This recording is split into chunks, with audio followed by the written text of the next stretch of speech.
Hey everybody, this is Jess. She is the Whistling Walker, and she's a dog trainer that I have, and I'm so lucky that she's come over here to meet my dog Rowdy. So I think some of her tips and tricks might be helpful to you. One of the first questions I asked her is, how do I help my dog to stop from barking so much when we take him on walks? He does great at the house, but as soon as we take him out on a walk, and he sees a dog, it's nonstop barking. And we are not real sure exactly what to do to help him with that, so she's got some great advice. So when you first, Rowdy's 4, and it's never too late to actually train your dog to behave well. Oh, good. And, but so he's 4, he's a little COVID puppy, so during the time that he was probably adopted, we were in isolation, and we were really being social. So for those little dogs that are COVID puppies and COVID dogs, we're seeing a lot of socialization issues just because we've kept them in a bubble too long. And then when they misbehave, we're like, I don't want to take my dog out because it's not well behaved. So we isolate them even more like we pull them in because we're embarrassed and we don't want other people to think that we don't have control or can manage our dogs. Right. So then we keep them even in more isolation, which is the opposite of what we should be doing. What we should be doing is socializing them little by little, and that's establishing before we even start to expose them to the outside world and to socialization and desensitizing them to new experiences that they're not used to. What we should be doing is the first step is to get our manners, like know our basics, our sit, our come, and our down, so that when we are out in public, that they know the obedience aspect, but we're just introducing the social aspect to them. Okay. So it's starting with basic manners at home and then gradually exposing them to the power of like the walk in our neighborhood and the power of the walk at a park. And it's socializing them and desensitizing them at the same time. And we go to a dog park, we might do in short spurts at first. We go to the dog park, because even the car ride to a dog park or to like a park, and I really don't recommend taking your dog to a dog park, only because there's so many variables. Yeah. We have dogs that don't have manners, that the parents are there to burn out energy because their dog has too much energy at the home, so they're bringing that chaotic energy to the dog park without manners or without them understanding what a recall is. And so we have untrained dogs there. We have dogs that have no manners. We have dogs that have behavioral problems that owners don't even know what they should be doing with them. Right. So it's really a dangerous environment to take your dog to a dog park. I recommend doing walks in the neighborhood. Okay. And when you're walking them, you're totally being present and engaging with your dog. A lot of us tend to be walking our dog and being on the phone, walking our dog, being on a phone call, walking our dog, listening to music. Like, we need to be very present with them, because dogs are very present beings and they want that engagement. They want to be with us. So we need to honor that behavior with them, and so always being engaging with them. And when we do see a person coming or a dog coming, we engage with our dog, we put them in a command, a down or a sit, and we reward that behavior. And we're only going to reward that behavior once they're in a calm state, and allow that person to walk by, allow that dog to walk by. Once that dog has walked by, you re-engage with your dog, and you're like, sit, Rowdy, sit. And reward once he's in that command and he's calm. Yeah. Because when you're like pulling in Rowdy, and then you're like reprimanding him and just pulling him, he's still in that stimulated state, so his mind is still going, and you haven't broken that mindset of like, oh, I'm so excited to see this person and this dog that I haven't seen in forever because my mom hasn't exposed me to this environment again, and I don't know how to control my impulses, so I'm going to react. Right. And then when you engage with them, you're like, hey, I'm here, I'm present, pay attention to me, I'm more important, I'm more exciting than this person or human is. Okay. So it's being very present with them and rewarding them when they're in a calm state of mind. So when you say rewarding them, are you saying verbally rewarding, saying good job, I like that, and give them some pets? And do you also mean like giving him a treat? Both. You can. Okay. A reward for a dog is, first, dogs the first things that they do is they smell, sight, ears, right? Okay. So you're going to want to, at the very beginning stages with him, of correcting that behavior that he has of like lashing out to the environment that he hasn't been exposed to, is rewarding him with a treat. And make it like a yummy treat, and then have them, like, when you're rewarding, make sure you're looking at their eyes, and then you're like, you mark it yes, and so that you're constantly giving them a stimulation from you, and they're gonna want that from you. So instead of barking at this person or this dog that is not giving them any reward, because the rewards are coming from you. Okay, so from what I understand and talking to you and hear what you said now and earlier, is that the dog does want to engage with you, and the more that you stay connected with your dog on the walk, giving the reinforcement, the rewards for behavior that you want, the better he's going to start to behave. Yes. Okay.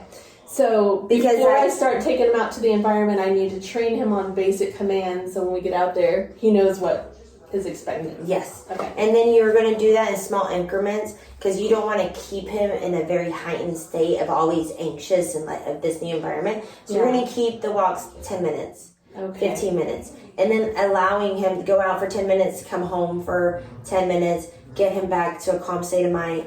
Then we go, so then his reaction time and him being able to regulate his impulses and emotions is going to be shorter and shorter and shorter every time, because you're conditioning him to be in a heightened state and then come down, be in a heightened state and come down, and it gets shorter and shorter and shorter and shorter. Okay, and that's what you mean by desensitized, because he's already used to being out in that environment in a calm state, or in a longer state of calm. And in a longer state of time. So that longer state of calm is going to come as you work with your dog. Gotcha. Okay. It's a process, it's patience and time. And it's just being able, and then I really don't train, like as a dog trainer and a behavioralist, I'm not really training the dogs, because the dogs are really smart and they will do what you want them to do, is actually training the humans that want to have this lifestyle with their dog. Yeah. Because this is real, being a dog owner is just not a title, it's an actual lifestyle. Because, you know, when we go away, we have to think about our dogs. When our dogs are acting rowdy inside, we have to think about what's best for them, not what's best and convenient for us. Because it's really easy to open the back door and be like, go play.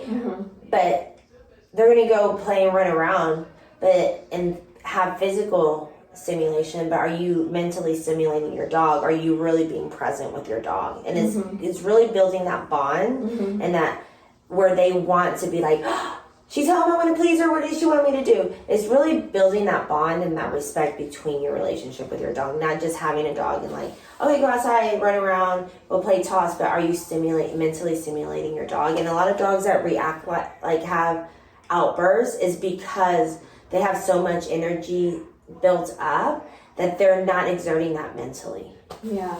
It's almost like little humans. Yes. They're little beings. Yeah. And like when we don't work out, we don't take care of our mind, our body, and our soul, we're out of sorts, we're unaligned.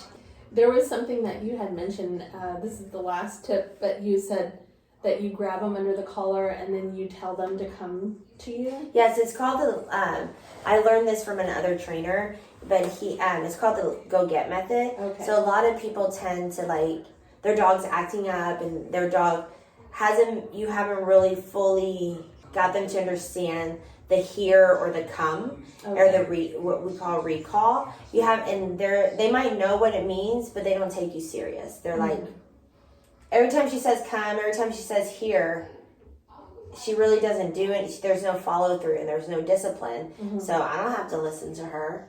So when your dog is acting rowdy and you're like, hey, Charlie, come, Charlie, come, Charlie, come. And we sit from the opposite side of the room and we're just constantly, Charlie, come, no, no, no. There's no follow through. And just like children, you know, when they act up, we take their phones away and there's a consequence. You don't get this.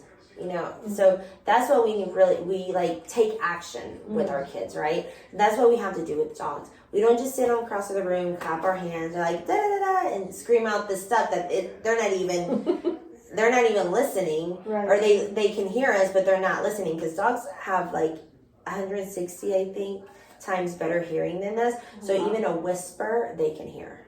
Wow. So when you're yelling, your voice is getting heightened. It doesn't matter your voice is getting heightened with the come or the hear or the no, because there's no follow through. So the go get method is you clap, you say no, which is like a placement, and then you actually go get them, and you grab them by the underneath of the collar, and you just hold it, and it's like your arm is basically an extension, like a leash. Okay. When your dog's off leash, you're or in the house, and usually we don't have the leash on our dogs. So when they're off leash, is you clap, you say no, you call them to you. If they don't come to you, you go get them, and you bring them to where you were standing when you asked them to come.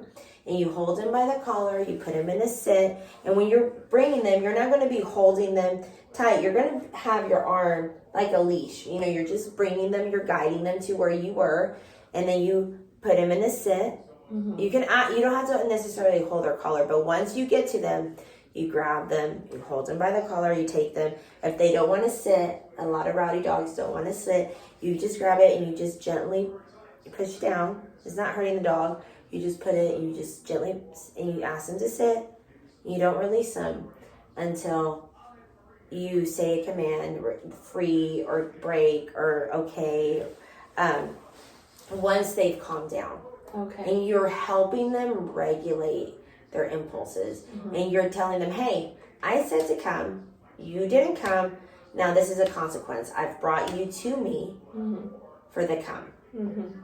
And so it's actually taking action, and just with the repetitiveness of that, and you actually enforcing what you're saying, you're following through with your word, mm-hmm. right? They start to understand, like, when she says come and I don't come, she comes and gets me. So either way, I'm going to come. And so you're conditioning them to be like, okay, she said come, I got to go.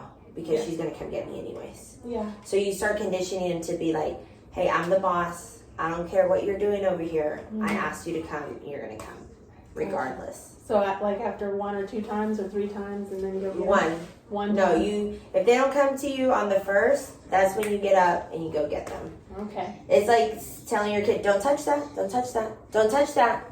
Don't touch that. And they're touching. Stop touching that. And they don't. Like you are then going to get up and remove your kid from. They're just like kids. You need to remove them from the situation because they have no impulse control. Gotcha. All good advice, and all pertains to you, Rowdy. Don't you worry, Rowdy. We're gonna have some good walks. Well, I think that pretty much concludes just enough information just to help me to get him going in the direction that I want him to, and I think he'll be happier. We'll all be happier. Our neighbors will be happier. So this is great advice, and if you want to look into her with more information, maybe you can contact her and she can help you. Yes, love to help. I'll link your information below. All right, thank you. Bye.